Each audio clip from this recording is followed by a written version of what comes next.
श्री महालक्ष्मी महात्म्य की व्रत कथा, गुरुवार की कथा। आइए भक्तजनों, ध्यान से सुने श्री महालक्ष्मी की व्रत कथा, गुरुवार की व्रत कथा। इसे श्रवण और पठन करने से दुख दारिद्र्य का नाश होता है। श्री महालक्ष्मी माता की कृपा दृष्टि मिलती है, सुख संपत्ति ऐश्वर्य प्राप्त होता है, मन की हर इच्छा पूरी होती है। श्री महालक्ष्मी माता के अनेक रूप तथा नाम हैं। भूतल में वे छाया, शक्ति, तृष्णा, शांति, जाति, श्रद्धा, कांति, लज्जा, वृत्ति, दया, तुष्टि, स्मृति, माता, अधिष्ठात्री एवं लक्ष्मी के रूप में स्थित हैं। उन्हें प्रणाम करते हैं। कैलाश पर्वत पर पार्वती, क्षीर सागर में सिंधु कन्या, स्वर्लोक में महालक्ष्मी और भूलोक में लक्ष्मी, ब्रह्मलोक में सावित्री, ग्वालों में राधिका, वृंदावन में राशेश्वरी, चंदनवन में चंद्रा और चंपक वैन में गिरिजा, पद्मवन में पद्मा, मल्टी में मालती, कुंदन वन में कुंददंती, केतकी वन में सुशीला, कंदम वन में कदम्बमाला, राजप्रसाद में राजलक्ष्मी और घर घर में गृह लक्ष्मी इन विभिन्न नामों से पहचानी जाती है। इस तरह सभी और चारों और सर्वभूत में सुपरिचित माता श्री महालक्ष्मी की यह कथा है। आइए अब हम इसे ध्यान से सुनते हैं। भारतवर्ष के सौराष्ट्र देश में द्वापर युग की यह कहानी है। सौराष्ट्र में उस समय भृशवा नाम के राजा थे। वे बड़े पराक्रमी राजा थे। 4 वेद, 6 शास्त्र, 18 पुराणों का उन्हें ज्ञान था। उनकी रानी का नाम सुरथ चंद्रिका था। रानी दिखने में सुंदर और सुलक्षणा थी तथा पतिव्रता भी थी। उन दोनों को 7 पुत्र तथा उसके बाद एक कन्या का वरदान मिला। कन्या का नाम श्यामबाला था। एक बार महालक्ष्मी जी के मन में आया कि जाकर उस राजा के राजप्रसाद में रहे। इससे राजा को दुगनी धन दौलत की प्राप्ति होगी और वह इस धन दौलत से अपनी प्रजा को और सुख दे पाएगा। गरीब के घर अगर रहे और उसे धन दौलत प्राप्त हो तो वह स्वार्थी की तरह केवल अपने ऊपर ही खर्च करेगा। ये सोचकर श्री महालक्ष्मी जी ने बूढ़ी ब्राह्मण स्त्री का रूप धारण किया। हाथ में लाठी लिए लाठी के सहारे रानी के द्वार तक पहुंची। यद्यपि उन्होंने बूढ़ी औरत का रूप धारण किया था, पर उनके चेहरे पर देवी का तेज था। उन्हें देखते ही एक दासी सामने आई। उसने इनका नाम, धाम और काम धर्म पूछ डाला। वृद्ध ब्राह्मण का रूप धरित माता लक्ष्मी ने कहा, बालिके, मेरा नाम कमला है। मेरे पति का नाम भुवनेश है। हम द्वारिका में रहते हैं और तुम्हारी रानी पिछले जन्म में एक वैश्य की पत्नी थी। वह वैश्य गरीब था। दारिद्र्य के कारण हर रोज घर में झगड़े होते थे तथा उसका पति रोज रोज उसे मारता था। इन बातों से तंग आकर वह घर छोड़कर चली गई तथा वन जंगल में खाली पीठ भटकने लगी। उसकी इस दुर्दशा पर मुझे दया आई। तब मैंने उसे सुख संपत्ति देने वाली श्री महालक्ष्मी की कथा सुनाई। मेरे कहने पर उसने श्री महालक्ष्मी का व्रत किया। श्री महालक्ष्मी प्रसन्न हुई और उसकी गरीबी दूर हुई। उसका घर संसार दौलत संतति संपत्ति से भर गया। बाद में पति पत्नी दोनों परलोक सिधारे। लक्ष्मी व्रत करने के कारण वे लक्ष्मी लोक में रहे। उन्होंने जितने साल महालक्ष्मी का व्रत किया उतने हजारों साल उन्होंने सुख भोग मिला। इस जन्म में उसका जन्म राजघराने में हुआ है, परंतु वह श्री महालक्ष्मी का व्रत करना भूल गई है। उसे यह याद दिलाने मैं यहाँ पर आई हूँ। बुढ़िया की बातें सुनकर दासी ने उन्हें प्रणाम किया तथा श्री महालक्ष्मी का व्रत किस तरह किया जाए इस बारे में पूछा। बुढ़िया रूप धारण किए हुए श्री महालक्ष्मी माता ने दासी को पूजा की विधि बताई तथा महिमा बताई। इसके बाद वह दासी माता को प्रणाम कर रानी को बताने अंदर चली गई। राजवैभव में रहते हुए रानी को अपने ऐश्वर्य का बहुत घमंड हुआ था। संपत्ति तथा अधिकार की वजह से वह उन्मत्त हो गई थी। दासी द्वारा बताई गई बुढ़िया की बातें सुनकर वे आग बबूला होकर राजद्वार पर आकर बुढ़िया रूपी श्री महालक्ष्मी पर बरस पड़ी। उसे यह मालूम नहीं था कि श्री महालक्ष्मी माता बुढ़िया का रूप धारण किए हुए द्वार तक आई है। परंतु रानी का इस कदर रूखा सूखा बर्ताव तथा अपना अनादर देखकर माता ने वहां ठहरना ठीक न समझा। वे वहां से चल पड़ी। राह में उन्हें राजकुमारी श्यामबाला मिली। उन्होंने श्यामबाला को सारी बात बताई। श्यामबाला ने अपनी ओर से श्री महालक्ष्मी माता से क्षमा मांगी। माता को उस पर दया आई। उन्होंने श्यामबाला को श्री महालक्ष्मी व्रत के बारे में बताया। उस दिन अघन मार्गशीर्ष माह का पहला गुरुवार था। श्यामबाला ने परम श्रद्धा से श्री महालक्ष्मी का व्रत रखा। फलस्वरूप राजा सिद्धेश्वर के सुपुत्र मालाधर से उसका विवाह हुआ। वह धन दौलत ऐश्वर्य वैभव से माला माल हो गई। पति के साथ ससुराल में आनंद से दिन बिताने लगी। इधर श्री महालक्ष्मी का रानी पर प्रकोप हुआ। फलस्वरूप राजा भ्रष्टवा का राज्य एवं राज कारोबार नष्ट हो गया। यहाँ तक कि खाने के लाले पड़ गए। ऐसी हालत में एक दिन रानी ने राजा से निवेदन किया, हमारा दामाद इतना बड़ा राजा है, धनवान है, ऐश्वर्यशाली है, क्यों ना उसके पास जाएं, अपना हाल उसे बताएं, वह जरूर हमारी मदद करेगा। इस बात पर राजा भ्रष्टवा दामाद के पास रवाना हुई। राज्य में पहुंचकर एक तालाब के किनारे थोड़ी देर विश्राम लेने के लिए ठहरे। तालाब से पानी लेते आते जाते दासियों ने उन्हें देखा।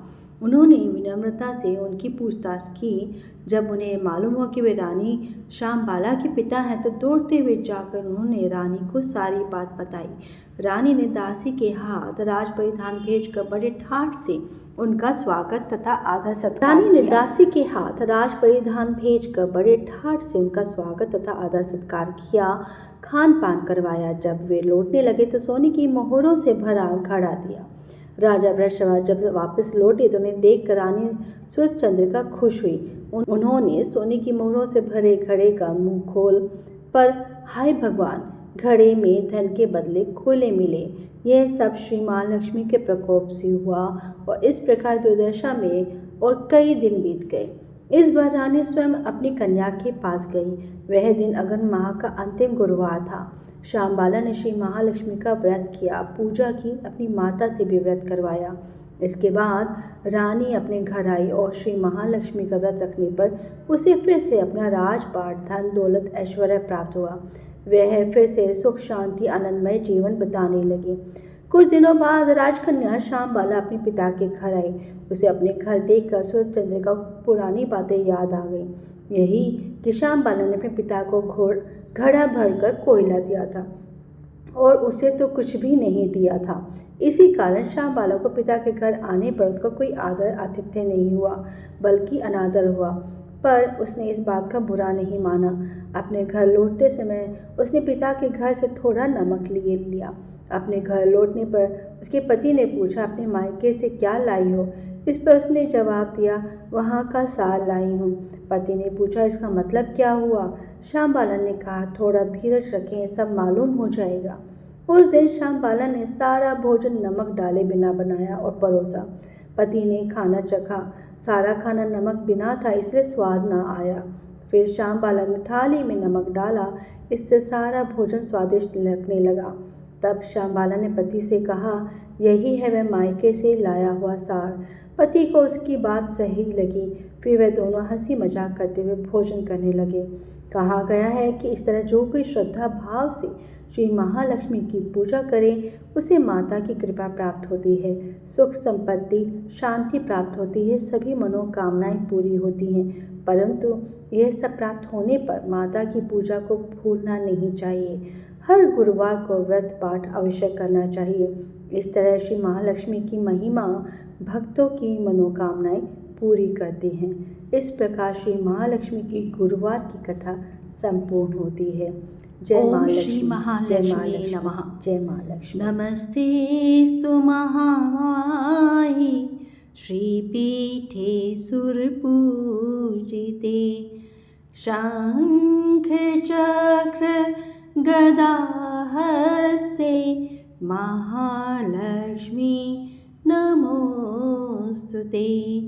नमस्तेस्तु गरुडारूढे कोलासुरभयङ्करी सर्वपापहरे देवी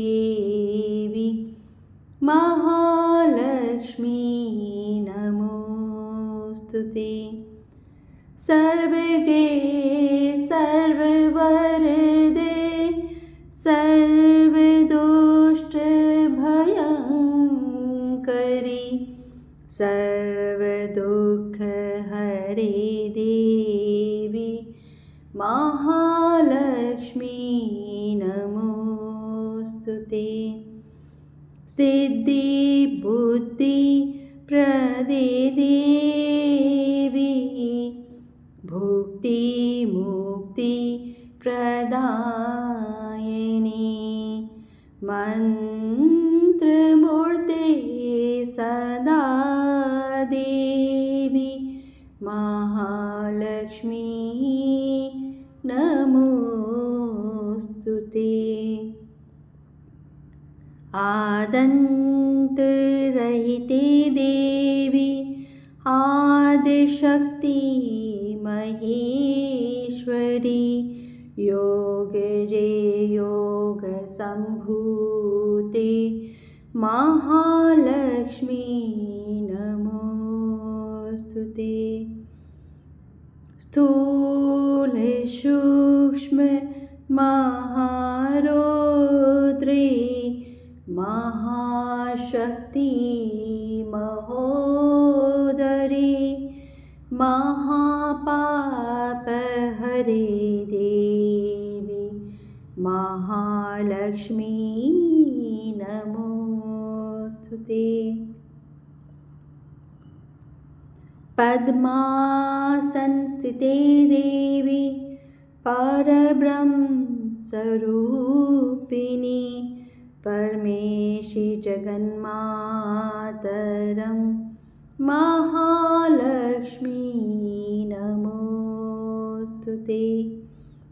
श्वेतांबरधरे देवी नानालङ्कारभूषिते जगत्स्थिते जगन्मातरं